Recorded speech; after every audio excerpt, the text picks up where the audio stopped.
Hey guys, what is up? Gold Glove here, and welcome to episode 3 of my Gears of War 3 101 series, the series where I help you become a better Gears of War player. So today we're going to be covering basic knowledge about Gears of War, team etiquette, stealing kills, spotting, and team communication. Now I wanted to recap some of the basic knowledge that has been mentioned in previous episodes as well. Starting with downs. A lot of people, from especially new players to the Gears of War scene, think that downs is maybe a second chance variation. I can assure you, downs but not out have been in Gears of War since the very beginning. It is not second chance, it is part of the game. When you are from a certain distance from someone and you down them, you obviously can't just kill them immediately. It is not Call of Duty. So hopefully you guys understand that that has always been part of Gears of War, and a down is not second chance. I've been getting questions a lot about Gold Glove. What type of sensitivity do you play on? What do you think I should play on? That is all entirely up to you. For those of you who are very curious as to what sensitivity I play on, I do play on 20 across the board, so each one is 20 for me, but it really depends on what feels proper for you guys. Mess around with the sensitivities, get familiar with them, and decide which one works best for you. Another common question seems to be, what type of weapon should I be using? What type of loadout should I be starting with? Get familiar with every weapon in the game, guys. Get familiar with the Nasher shotgun, get familiar with the sawed-off, get familiar with the retro, the hammerburst, and the regular lancer, and decide which two weapons best suits your playstyle. It's all about what works best for you. What works best for me may not necessarily be the right setup for you. So like I said, just get familiar with everything and decide which two guns are best for you and which two you will do best with. The next thing I want to talk about is the weapon spawn system. A lot of people are curious exactly how that works. And so what happens with power weapons is when you pick one up, it does not respawn until every single shot of that weapon is dispersed, has been used. So that way people cannot just camp a certain area and just constantly pick up more ammo and more power weapons. That way you have to use the power weapon before it respawns on the map, which is a great feature that Gears of War 3 has added. It is probably one of my favorites. That way you can't just have a team that is all just repping boom shots or snipers or whatever it may be. There's only going to be one certain power weapon on the map at one time. Alright Gears noobs, you have come to me for help, and here I am to give you that help. We need to talk about some Gears of War etiquette. A lot of you guys do not have it, and it's just very discouraging.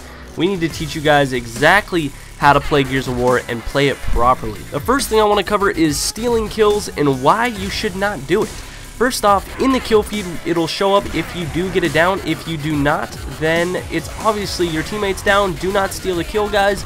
It is just proper Gears of War etiquette. It is respectful. It's a very common thing that people know not to steal other people's kills. So when there's a lot of new players coming in, they don't really understand that. They don't understand that when you see a down in the kill feed, that means it's yours. If you don't, then it is not yours.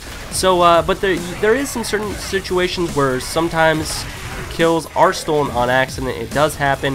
If that is the case, if you do steal someone's kill on accident, make sure you down someone the next round and maybe give it to the guy, to make up for it. If you have a mic, it makes it a lot easier. If not, just press the B button a couple times his way, and maybe he'll get the idea that that is his kill on the ground waiting to be returned to him. If you do end up downing somebody but you can't really get to him, flick on your mic real quick, tell your teammate, hey man, I really need you to get that kill. I do not want him to get up.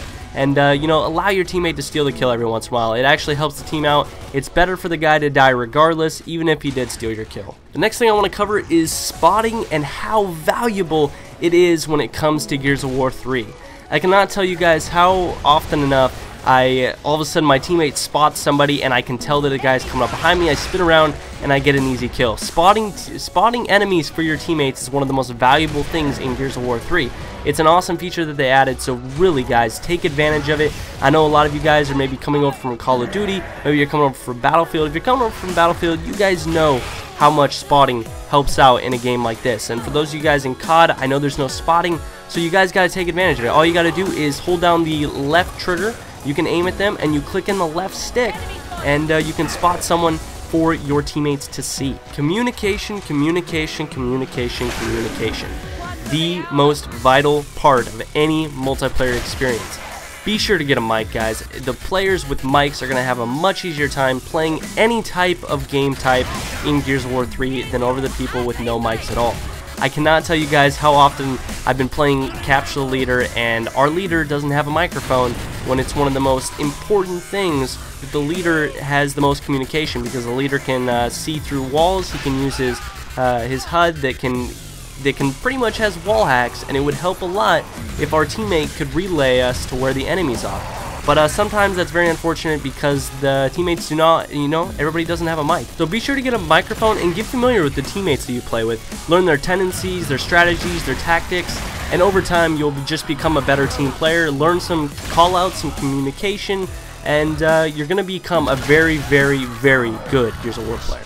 Alright guys, that is a wrap for episode 3 of my Gears of War 3 101 series. Thank you guys so much for watching. If you guys could like the video, maybe favorite, and leave me a comment and let me know what you guys thought, as well as a comment and let me know what you guys want to know more about in the next episode. So thanks again for watching, guys. I have been Gold Glove. You guys have been my awesome viewers, and I will talk to you guys later.